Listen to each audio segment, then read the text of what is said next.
Hi and welcome to Easy Spoken English Kanji. இன்னைக்கு லெசன்ல நம்ம long sentence examples தான் பார்க்க போறோம். All sentences following a single sentence pattern. And today's lesson is really going to be very interesting because it is a structure that we rarely notice or use in daily English.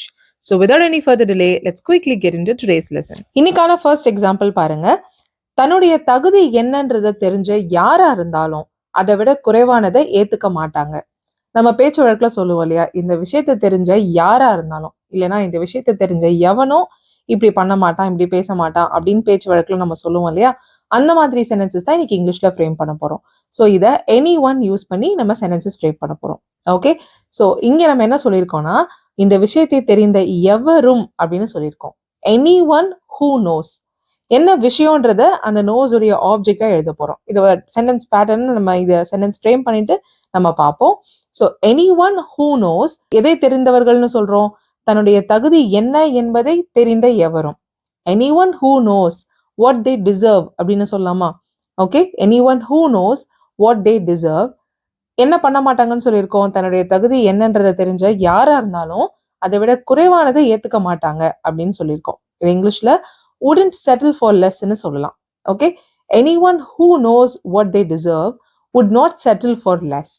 ஓகேயா? So இந்த sentence உடைய subject வந்து பாத்தீங்கன்னா ஒரு indefinite ப்ரொனவுனா இருக்கு, any one அப்படின்னு. இதை describe பண்ணி ஒரு adjective clause ஒரு ரிலேட்டிவ் கிளாஸ்னு சொல்லலாம். அது வந்திருக்கு. இது என்னன்னு பாத்தீங்கன்னா any one who knows. Who நோஸ்ன்றதான் அந்த adjective clause. தமிழ்ல பாருங்க, இதை தெரிந்த யாரா இருந்தாலும் இல்லை எவரும் அப்படின்னு சொல்றோம். எதை தெரிந்த இந்த adjective clause உடைய verb நோஸ்க்கு ஒரு ஆப்ஜெக்டா அகைன் ஒரு நவுன் கிளாஸ் அதுக்குள்ளவே வந்திருக்கு. எதை தெரிந்தனா தங்களுடைய தகுதி என்ன என்று தெரிந்த எவரும். ஓகே, தங்களுடைய தகுதி என்னன்றதை தெரிஞ்ச யாரா இருந்தாலும் அதை விட குறைவானதுக்கு செட்டில் ஆக மாட்டாங்க. Okay, that's your sentence, right? So any one who nose, இந்த நோஸ்ன்ற verb உடைய ஆப்ஜெக்டா நம்ம ஒரு நவுன் கிளாஸ் எழுதியிருக்கோம். What they deserve, what they deserve. அப்புறம் நம்ம மெயின் கிளாஸ் உடைய verb, object, complement, adjunct என்ன இருக்கோ அதை நம்ம எழுதியிருக்கோம். ஸோ இந்த சென்டென்ஸ் பொறுத்த வரைக்கும் wouldn't settle for less. So wouldn't settleன்றது verb, for less என்ற prepositional phrase is the adjunct of this sentence. Okay, so sentence pattern is really very simple. Subject verb இருக்கு, subject வந்து anyone, verb வந்து would use பண்ணி நம்ம எழுத போறோம். எல்லா எக்ஸாம்பிள்ஸுமே இது மாதிரி தான் இருக்க போகுது. Okay, and the rest of the sentence object, complement, adjunct வந்து சென்டென்ஸ்க்கு ஏற்ற மாதிரி மாறி மாறி வரும். ஆனா இந்த சப்ஜெக்டுக்குள்ளவே ரெண்டு கிளாஸஸ் இருக்கு. சப்ஜெக்டை டிஸ்கிரைப் பண்ணி ஒரு adjective clause வந்திருக்கு. adjective clause உடைய verb-க்கு ஆப்ஜெக்டா ஒரு noun clause வந்திருக்கு. ஆல்ரைட், சரி, செகண்ட் எக்ஸாம்பிள் பார்ப்போம். இதுக்காக எத்தனை பேர் கஷ்டப்பட்டு உழைச்சாங்கன்றத தெரிஞ்ச யாரா இருந்தாலும் இதை நிச்சயமா பாராட்டுவாங்க அப்படின்னு சொல்லியிருக்கோம். ஓகே, யாரா இருந்தாலும் இதை நிச்சயமா பாராட்டுவாங்க. தெரிஞ்ச யாரா இருந்தாலும் இதை நிச்சயமா பாராட்டுவாங்க. என்ன விஷயம் தெரிஞ்சன்றத நம்ம ஒரு நவுன் கிளாஸ் போட்டு சொல்ல போறோம். கரெக்டா? So any one who nose, என்ன விஷயம் தெரிஞ்சது அப்படின்றத நம்ம நவுன் கிளாஸ்ல நெக்ஸ்ட் சொல்ல போறோம். Okay, any one who nose, தெரிஞ்ச யாரா இருந்தாலும் பாராட்டுவாங்க. எதை தெரிந்த, இதுக்காக எத்தனை பேர் கஷ்டப்பட்டு உழைத்தார்கள் என்பதை அறிந்த அப்படின்னு தான் இந்த சென்டென்ஸ் இருக்கு. கரெக்டா? Any one who knows how many people worked hard for this would definitely appreciate it. நிச்சயமா பாராட்டுவாங்கன்னு சொல்லியிருக்கோம். So would definitely appreciate it. So anyone who knows how many people worked hard for this, இந்த entire பார்ட்டுமே subject தான். Okay, இது வரைக்கும் சப்ஜெக்டா தான் இருக்கு. Any ஒன்றது தான் சப்ஜெக்ட். அதை டிஸ்கிரைப் பண்ணி ஒரு adjective clause ஒரு ரிலேட்டிவ் clause வந்திருக்கு. அண்ட் அதுல இருக்கிற verb நோஸ்க்கான ஆப்ஜெக்டா ஒரு நவுன் clause வந்திருக்கு. how many people worked hard for this. So இது எல்லாமே சப்ஜெக்ட் தான். அண்ட் இந்த சென்டென்ஸ் உடைய verb என்ன? would definitely appreciate. இட்ன்றது இந்த சென்டென்ஸ்க்கான ஆப்ஜெக்ட். ஓகே, ஸோ புரிஞ்சிருக்கும்னு நினைக்கிறேன். ஃபர்ஸ்ட் எக்ஸாம்பிள்ல புரியலனாலும் இந்த எக்ஸாம்பிள்ல புரியும். இது இல்லைனாலும் அடுத்தடுத்த எக்ஸாம்பிள்ஸ்ல டெஃபினட்டா உங்களுக்கு புரியும். தேர்ட் எக்ஸாம்பிள் பாருங்க. இது எவ்வளோ ரேரானதுன்னு தெரிஞ்ச யாரா இருந்தாலும் இதை சாதாரணமா எடுத்துக்க மாட்டாங்க. ஓகே, ஸோ அதே பேட்டர்ன்ல தான் இருக்கு. நீங்க பாஸ் பண்ணி ட்ரை பண்ணிட்டு அதுக்கப்புறம் ப்ளே பண்ணி ஆன்சர் செக் பண்ணிக்கோங்க. ஸோ இதை தெரிஞ்ச யாரா இருந்தாலும் எனி ஒன் ஹூ நோஸ், என்ன விஷயம் தெரிஞ்சன்னு சொல்லியிருக்கோம்னா இது எவ்வளோ ரேரானதுன்றதை தெரிஞ்ச யாரா இருந்தாலும். Any one who knows how rare this is. Okay, how rare this is. இதை சாதாரணமா எடுத்துக்க மாட்டாங்கன்றது இங்கிலீஷ்ல wouldn't take it for granted னு சொல்லலாம். Okay, anyone who knows how rare this is wouldn't take it for granted. And இந்த எல்லா எக்ஸாம்பிள்ஸ்லுமே நம்ம anyone use பண்ணி தான் ஸ்டார்ட் பண்றோம். உங்களுக்கு ஒரு டவுட் வரலாம். இதுல எனிஒன்க்கு பதிலா வேற ஏதாவது indefinite pronoun like someone use பண்ணலாமா? இல்ல எனிபடி யூஸ் பண்ணலாமா? சம்படி யூஸ் பண்ணலாமா? அப்படின்னு. Any one, anybody mean literally the same thing. So அதை ரெண்டுத்துல எது வேணா நம்ம யூஸ் பண்ணலாம். மாத்தி யூஸ் பண்றதுல மீனிங் மாற போறது இல்ல. பட் சம்ஒன் ஆர் சம்படி நம்ம யூஸ் பண்ணும்போது ஒரு சின்ன ஒரு டோன்ல ஒரு சேஞ்ச் இருக்கும். அதாவது anyone who knows what this is would not do this அப்படின்னு நம்ம சொல்லும்போது ஜென்ரலா சொல்ற மாதிரி இருக்கும். இதை தெரிஞ்ச யாரா இருந்தாலும் இதை பண்ண மாட்டாங்க. ஓகே, ஜென்ரல் டோன்ல இருக்கிறது தான் எனிஒன். சம்ஒன் சொல்லும் போது இதை தெரிஞ்ச யாரோ ஒருத்தர் இதை பண்ண மாட்டாங்க. குறிப்பிட்டு இதை தெரிஞ்ச யாரோ ஒருத்தர்னு சொல்றது தான் சம்ஒன்.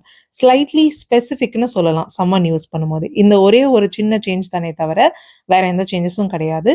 அண்ட் தமிழ்ல எனிஒன், எனிபடி, சம்ஒன், சம்படி எது சொன்னாலும் தமிழ்ல ஒரே மாதிரி தான் இருக்கும். ஓகே, இதை தெரிஞ்ச யாரா இருந்தாலும், இது தெரிஞ்சு யாரோ ஒருத்தர் அப்படின்னு வேணா சொல்லலாம் சம்ஒன், சம்படிக்கு. ஓகே, பட் லிட்ரலி நம்ம பேசும்போது அந்த அளவுக்கு யோசிக்க மாட்டோம். ஸோ இந்த ஒரு ஸ்லைட் டிஃபரன்ஸ் மட்டும் தெரிஞ்சுக்கோங்க. எனிஒன்க்கும் சம்ஒன்க்கும் உள்ளது. எனிஒன்னா ஜென்ரல், சம்ஒன் ஆர் சம்படினா specific. Okay, alright. Fourth example பார்ப்போம். இந்த ரெஸ்டாரண்ட் ஏன் காஸ்ட்லின்றதை தெரிஞ்ச யாரா இருந்தாலும் இதை பத்தி குறை சொல்ல மாட்டாங்க. ஓகே, ஸோ இதை தெரிஞ்ச யாரா இருந்தாலும் எனிஒன் ஹூ நோஸ், என்ன விஷயம் தெரிஞ்ச, இந்த ரெஸ்டாரண்ட் ஏன் காஸ்ட்லின்றதை தெரிஞ்ச, ஏன் எக்ஸ்பென்சிவ்ன்றதை தெரிஞ்ச யாரா இருந்தாலும். Anyone who knows why this restaurant is expensive, என்ன பண்ண மாட்டாங்கன்னு சொல்லியிருக்கோம்னா இதை பத்தி குறை சொல்ல மாட்டாங்க. wouldn't complain about it. Okay, anyone who knows why this restaurant is expensive wouldn't complain about it. So anyone is the subject, wouldn't complain is the verb. Subject describe பண்ணி ஒரு adjective clause, அந்த adjective clause உடைய ஆப்ஜெக்டா ஒரு noun clause வந்திருக்கு. அதுக்கப்புறம் தான் அந்த வேர்பை நம்ம எழுதியிருக்கோம். wouldn't complain about it அப்படின்னு சொல்லி.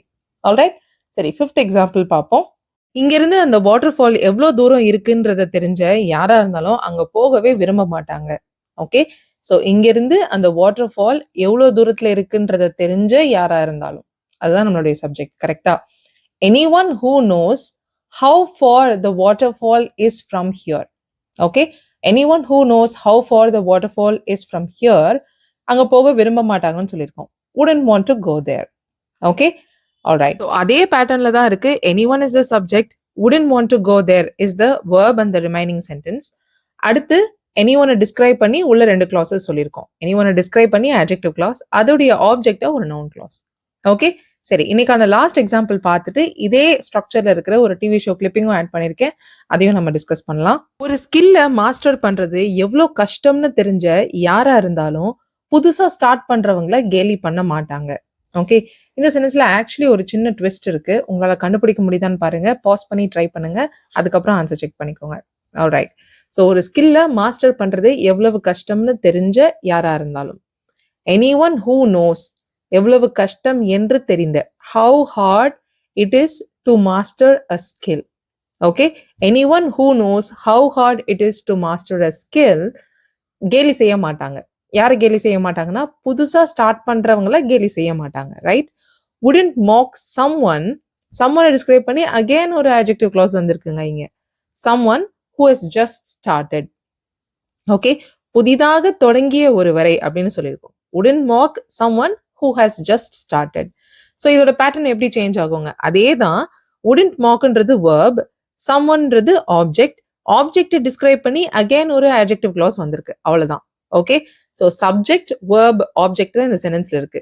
சப்ஜெக்ட்ல இருக்கிற நவுன் எனிஒன் டிஸ்கிரைப் பண்ணி ஒரு adjective clause அண்ட் அதுக்கான ஆப்ஜெக்டா அதுக்குள்ளவே ஒரு noun clause வந்திருக்கு. அதுதான் இத்தனை எக்ஸாம்பிள்ல பார்த்தோம். அதுக்கப்புறம் எல்லா சென்டென்ஸ்லயும் verb வந்தது, ஆப்ஜெக்ட், காம்ப்ளிமெண்ட், அட்ஜங்க்ட் எது இருந்துச்சோ அது மட்டும் வந்தது. இந்த சென்டென்ஸ்ல அதுக்கப்புறம் verb வந்திருக்கு, அதுக்கப்புறம் ஆப்ஜெக்ட். யாரை கேலி செய்ய மாட்டார்கள்னா ஒருவரை, someone சொல்லிட்டோம். அந்த someone டிஸ்கிரைப் பண்ணி அகைன் ஒரு adjective clause வந்திருக்கு. ஓகே, இது ஒரு சின்ன ட்விஸ்ட் தான். It's not a big thing. I've done nothing much. ஒரே ஒரு clause எக்ஸ்ட்ரா இங்க ஆட் பண்ணேன், அவ்வளவுதான். Okay, alright. ஸோ இப்போ இந்த டிவி ஷோ கிளிப் பாருங்க, அதுக்கப்புறம் அதை நம்ம டிஸ்கஸ் பண்ணலாம். Anyone who knows what these guys are up to would probably do something pretty extreme. Anyone who knows what these guys are up to would probably do something pretty extreme. This clipping is from the TV show Dexter. So இந்த கிளிப்பிங்கில் நாம இன்னைக்கு discuss பண்ண அதே structure தான் use பண்ணியிருக்காங்க பாருங்க. anyone who knows, தெரிஞ்ச யாரா இருந்தாலும். என்ன விஷயம் தெரிஞ்சனா what these guys are up to அப்படின்னா இந்த ஆளுங்க என்ன செய்கிறாங்கன்றத தெரிஞ்ச யாரா இருந்தாலும் என்ன பண்ணுவாங்கன்னு சொல்லியிருக்காங்க. would probably do something pretty extreme. இந்த ஆளுங்க என்ன பண்ணுறாங்கன்னு தெரிஞ்ச யாராக இருந்தாலும் எக்ஸ்ட்ரீமாக ஏதாவது பண்ணுவாங்க. ஓகே, இந்த ஆளுங்க என்ன பண்ணுறாங்கன்னு தெரிஞ்சு யாராக இருந்தாலும் சும்மா இருக்க மாட்டாங்க, எக்ஸ்ட்ரீமாக ஏதாவது பண்ணுவாங்க அப்படின்றத இங்கே சொல்லியிருக்காங்க. Alright, so that's all to do with today's lesson. இன்றைக்கி லெசனில் பார்த்த ஸ்ட்ரக்சர் உங்களுக்கு புரிஞ்சிருக்கும், நீங்கள் ஏதாவது புதுசாக லேர்ன் பண்ணியிருப்பீங்கன்னு நினைக்கிறேன். ஸோ நீங்கள் லேர்ன் பண்ணிங்களா, உங்களுக்கு இந்த லெசன் எப்படி பிடிச்சிருந்தது அப்படின்றத ப்ளீஸ் லெட் மீ நோ இந்த காமெண்ட்ஸ். அண்ட் இதே சென்டென்ஸ் ஸ்ட்ரக்சர் யூஸ் பண்ணி நீங்கள் எக்ஸாம்பிள்ஸ் ட்ரை பண்ணி காமெண்ட் பண்ணுங்கள். அண்ட் இதே மாதிரி similar structure, that is sentences starting with any one use பண்ணி நெக்ஸ்ட் ஒரு ஃபியூ லெசன்ஸ்க்கு நான் போடலான் இருக்கேன். So please share your thoughts on that too. Thank you so much for watching this lesson till the very end. I'll see you all in the next video. Till then, take care and bye.